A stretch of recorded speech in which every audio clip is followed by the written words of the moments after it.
இஸ்லாமிய மக்களே, கிறிஸ்தவ மக்களே, இந்து மக்களே, தமிழக மக்களே, உங்கள் யாவருக்கும் வணக்கங்கள். இயேசு கிறிஸ்து யார் என்ற தலைப்பில் தொடர்ந்து பேசிட்டு வர்றேன். இன்றைக்கு மத்தேயு 27ஆம் அதிகாரத்தை பார்க்க போகிறோம். இதில் ஏறக்குறைய 66 வசனம் இருக்குது. இந்த 66 வசனம் பழைய ஏற்பாடும் புதிய ஏற்பாடும் சேர்ந்த புஸ்தகங்களாகும். பழைய ஏற்பாட்டில் 39 புஸ்தகம், புதிய ஏற்பாட்டில் 27 புஸ்தகம், மொத்தம் 67 புஸ்தகம் உள்ளது பைபிள், பரிசுத்த வேதாகமம் அப்படின்னு அழைக்கிறோம். இந்த 66 வசனம் இதில் அடங்கியிருக்கு. இந்த 66ல் இது அடங்குது. இந்த 27ஆம் அதிகாரத்தில் தொடர்ச்செய்தியாக இயேசு அடிக்கப்படுறார், விசாரணைக்கு உட்படுறார். இயேசுவை விசாரணை பண்ணுறாங்க. நாள் முழுவதும் அவரை அடிக்கிறாங்க. கடைசியில் சிலுவையில் அறையிறதுக்கு அவரை பிலாத்து ஒப்பு கொடுத்துட்றான். பிலாத்துனா கவர்னர், ரோமர் ஆட்சி, ரோம கவர்னர் தான் பிலாத்து. அந்த பிலாத்து விசாரணை செய்யும்போது இயேசுக்கிட்ட எந்த குற்றமும் இல்லை, நல்லா விசாரணை பண்ணுறான். பஸ்கா பண்டிகை ஒன்று வருது. அந்த பண்டிகை தோறும் ஒரு குற்றவாளியை விடுதலையாக்குவது வழக்கம். இப்போ அண்ணா பிறந்தனால கைதிகளை விடுதலை பண்ணுறாங்க இல்லையா, அந்த மாதிரி விடுதலை பண்ணுறது வழக்கம். அப்போ இயேசுவை விடுதலை பண்ணலாம்னு நோக்கத்தில் மக்கள்கிட்ட கேட்குறாரு. பரபாசுன்னு ஒருத்தன் கொலைகாரன், அவனை ஜெயிலில் அடைச்சிருக்கோம். இயேசு கிறிஸ்து குற்றவாளி கூண்டில் இருக்கார், கொலை செய்யணும்னு சிலுவையில் அறைங்கன்னு சொல்கிறீங்க. ஆனால் இந்த பஸ்கா பண்டிகையில் ஒருவனை விடுதலையாக்குவது வழக்கமாக இருக்குது.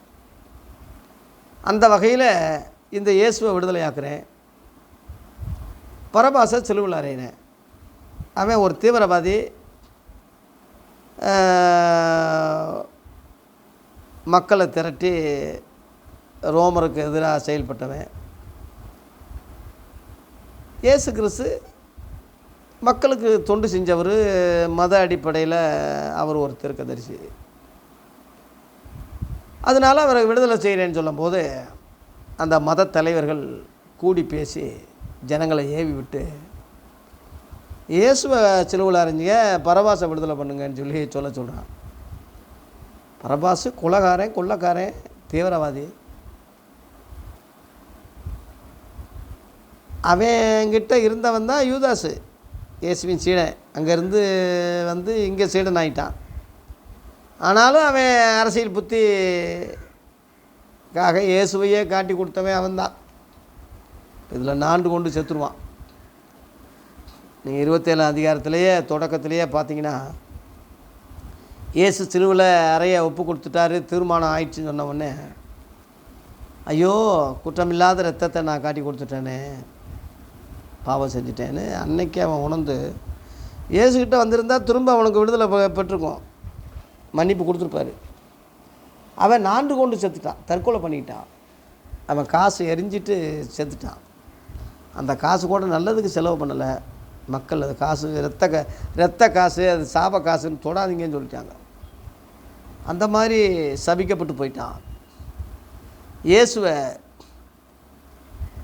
சிலுவையில் அறைங்க, பரபாசை விடுதலை பண்ணுங்கன்னு சொல்லி மக்கள்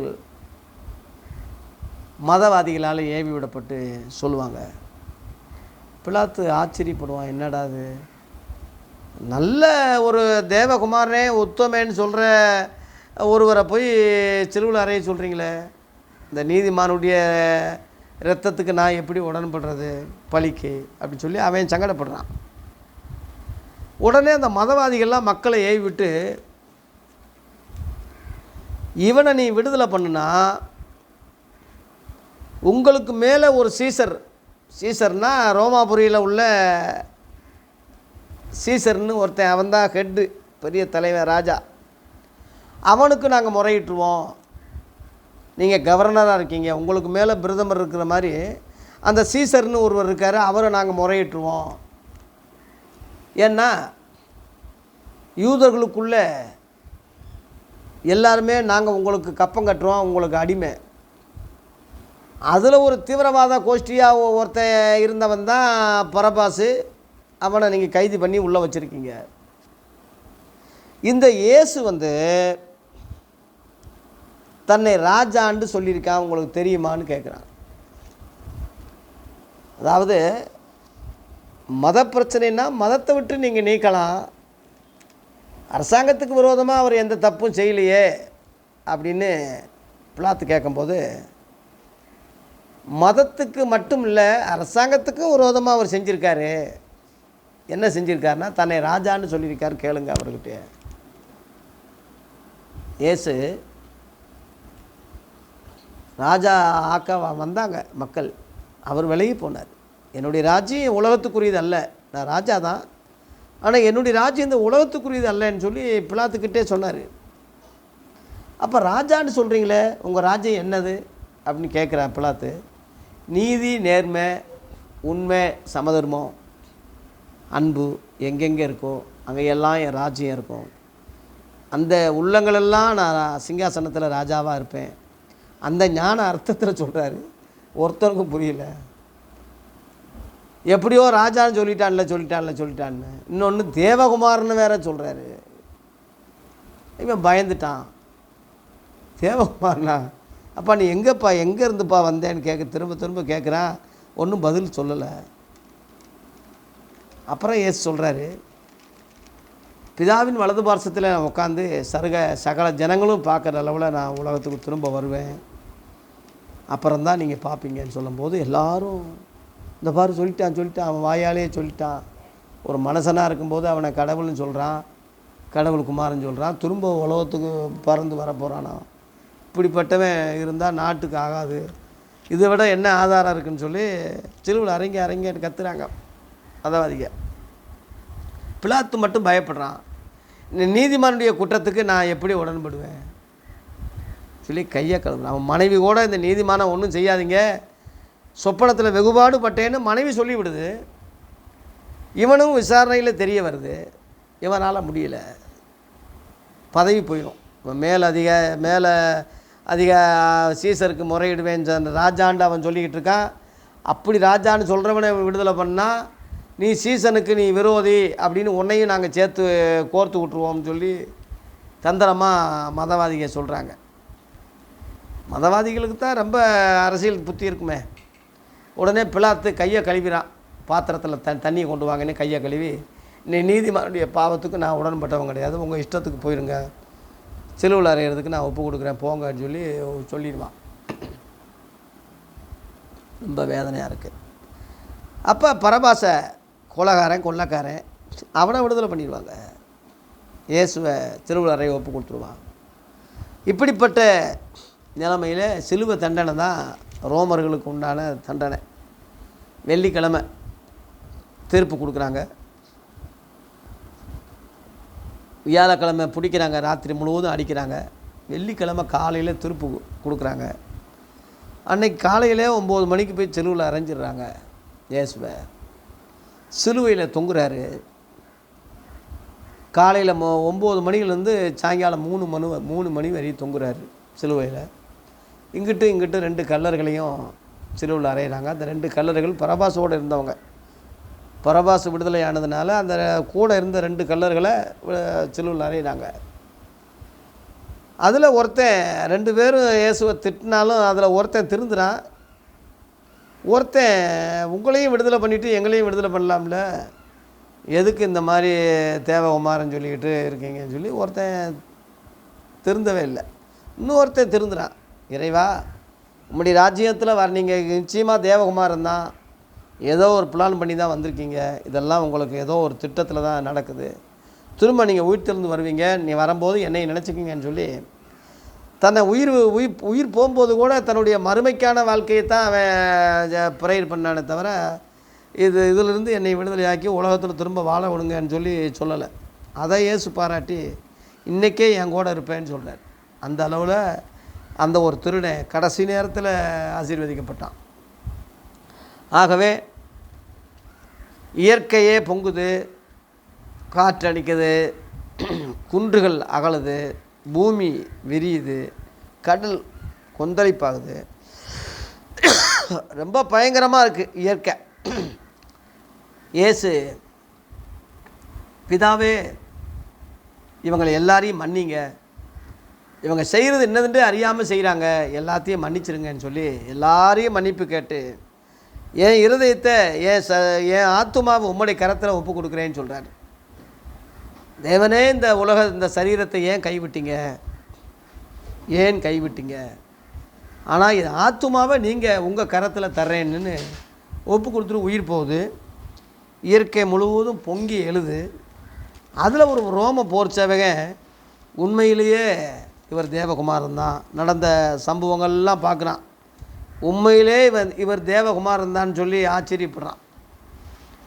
மறுநாள் சனிக்கிழமை ஓய்வு நாள், அன்றைக்கி சடலங்கள் சிலுவையில் தொங்கக்கூடாது யூதர்களுடைய மத அடிப்படையில். அன்றைக்கி சாயங்காலத்துக்குள்ளேயே அடக்கம் பண்ணிடணும். அந்த வகையில் ஒரு வேளை உயிர் இருந்தாங்க கூட அடிச்சாவது கொன்றுவாங்க. இந்த 2 கல்லர்களை அப்படி தான் செஞ்சாங்க. ஏசுக்கிட்ட வரும்போது அவர் ஏற்கனவே இறந்துருந்தாருன்னு இருக்குது. இவ்வளோ சீக்கிரம் செத்துட்டாருன்னு சொல்லி டெஸ்ட்டு பண்ணுறதுக்காக இதை விழாவில் குத்துவாங்க, ஈட்டியை வச்சு குத்தி செத்துட்டாரா இல்லையான்னு டெஸ்ட்டு பண்ணும்போது ரத்தம் வருது, அதோட தண்ணியும் வருது, செத்துட்டாருன்னு கன்ஃபார்ம் ஆயிடுச்சு. அதான் 5 காயம். ஐகண்ட மக்களுக்காக ஐகாயம் ஏற்றாருன்னு சொல்லுவாங்க. 1 2 2 கால் 4 விழா 1 5 காயம். இந்த உலகத்தில் 5 கண்ட மக்கள் தான், 5 கண்டத்தில் தான் மக்கள் வாழ்கிறாங்க. இந்த 5 கண்ட மக்களுக்காக 5 காயத்தை ஏற்று 5 காயத்தில் உள்ள இரத்தத்தை சிலுவையில் சிந்தி எல்லா மக்களுக்காக பாவ நிவர்த்தி பண்ணார் என்பது தான் தத்துவம். அது பழைய ஏற்பாட்டில் இருக்குது. ரிக்கு சாம அதர்வன எஜர் என்ற வேதத்தில், ரிக்கு வேதத்தில் ஆட்டை போல அடிக்கப்படுவார் என்று ஒரு தத்துவம் அங்கே இருக்குது. ஓம் ஸ்ரீ இம்முருதன் ஜெயநாம அப்படின்னு சமஸ்கிருதத்தில் ஓதுவாங்க. அதாவது அந்த ஆதி வார்த்தையானவர் மரணத்தில் போய் மரணத்தையே ஜெயிச்சார், ஜெயநாம என்று. அதான் ஜெய் ஸ்ரீராம்னு சொல்கிறதுக்கு அந்த அர்த்தம் அதான். ஜெய் ஸ்ரீராம் சொல்கிறாங்க இல்லையா, அந்த அர்த்தம் தான். அந்த ராம்னு சொல்கிறது ராமாவிலே கூக்குரல் ஏற்பட்டதாக மத்தேயு 2:17 போட்டிருக்கு. அந்த ராமாவைத்தான் ராமன் சொல்லி, அந்த ராகேலைத்தான் ராதை என்று, கிறிஸ்துவத்தான் கிருஷ்ணன் என்று மருவி வந்தது தான். மற்றபடி எல்லாமே வேற்று கிரகத்திலேருந்து யாரும் எந்த மதத்தையும் எந்த இதுவும் வைக்கலை. எல்லாமே ஞான அர்த்தம் உள்ளது தான், ஒரே தத்துவத்தை உள்ளது தான். தயவுசெய்து அதை புரிஞ்சுக்கிங்க. ஆகவே இந்த இயேசு ஜீவனை கொடுத்தார், உயிரை கொடுத்தார். உலகமே கலங்கினது. யூதர்கள் முறையில் இயேசுவை சாயங்காலத்தில் பாடி இறக்கி சாயங்காலத்தில் வெள்ளிக்கிழமை சாயங்காலத்திலேயே அடக்கம் பண்ணிடுவாங்க. அடக்கம் பண்ணிவிட்டு பெண்கள்லாம் போயிடுவாங்க. காலையில் சனிக்கிழமை முழுவதும் அவங்க எங்கேயும் வரக்கூடாது, ஓய்வு நாள். அன்றைக்கி சமையல் பண்ணக்கூடாது, புகை வரக்கூடாது, எந்த நிகழ்வும் செய்யக்கூடாது. சனிக்கிழமை ஓய்வு நாள். கோயிலுக்கு வேணால் போய் கும்பிடலாம், கடவுளை கும்பிடலாமே தவிர மற்ற எந்த வேலையும் எவனும் செய்யக்கூடாது. அது யூதர்களுடைய பழக்கம். அந்த வகையில் ஓய்வு நாளில் அவங்க ஓய்ந்திருந்தாங்க. அடுத்து 28 அதிகாரத்தோடு நான் முடிக்கிறேன், நாளைக்கு நிறைவு செய்கிறேன்.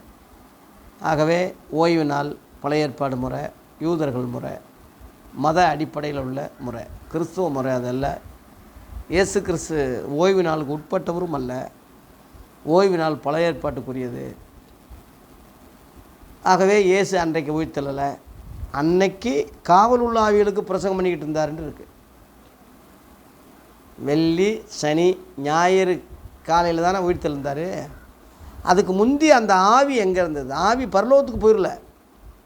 அவர் உயிர்த்தெழுந்து 40 நாள் இந்த பூமியில் இருந்த பிறகு தான் அப்புறம் பரலோகத்துக்கு போனார்னு இருக்கு. அப்போ அந்த பாடியை தான் அடக்கம் பண்ணியிருக்காங்க.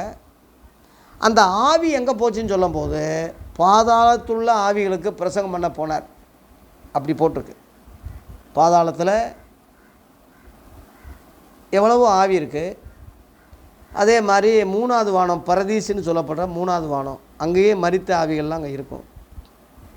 அந்த ஆவிகள் முழுவதும் கடவுளை அறியாத, இயேசுவை தெரியாத, புரியாத, ஏற்றுக்கொள்ளாத ஆவிகள் இருக்கும் இல்லையா.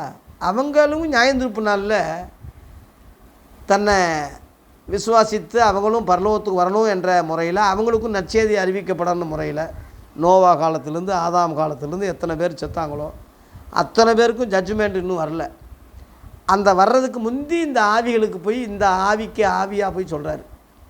எப்படி மனிதனை ரட்சிக்க மனிதனாக எப்படி வந்தாரோ மாம்சத்தில், அதுபோல் ஆவிகளை சந்திக்க ஆவியாக போனார்.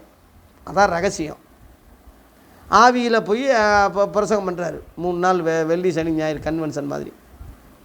அந்த அடிப்படையில் தான் இன்றைக்கி வெள்ளி சனி ஞாயிறு 3 நாள் கன்வென்ஷன் வைக்கிறாங்க போல் இருக்கு. ஏசு அங்கே பிரசங்கம் பண்ணுறாரு. அந்த பிரசங்கம், நான் தேவகுமாரன், உங்களுக்காக மரித்து சிலுவில் உங்கள் பாவத்தை எல்லாம் போக்கி சிலுவில் ரத்தம் செஞ்சு மறிச்சிட்டேன். என்னை விசுவாசிங்க, தண்டனையிலிருந்து தப்பிச்சு நரக வாழ்க்கையிலுக்கு போகாமல் பரலோக வாழ்க்கைக்கு வாங்க. இதை சொல்லத்தான் நான் வந்தேன். இதுதான் காஸ்பல், சுவிசேஷம், நற்செய்தி. இதுதான் இவங்க நம்புறது நம்பாதது ஜட்ஜ்மெண்ட்டில் தான் தெரியுமே தவிர இப்போ நம்ம அது முடிவு சொல்ல முடியாது. இதுதான் காவல் உள்ள ஆவிகளுக்கு பிரசங்கித்தார் என்ற நிலைமை. நாளைக்கு நான் நிறைவு செய்கிறேன். நன்றி, வணக்கம்.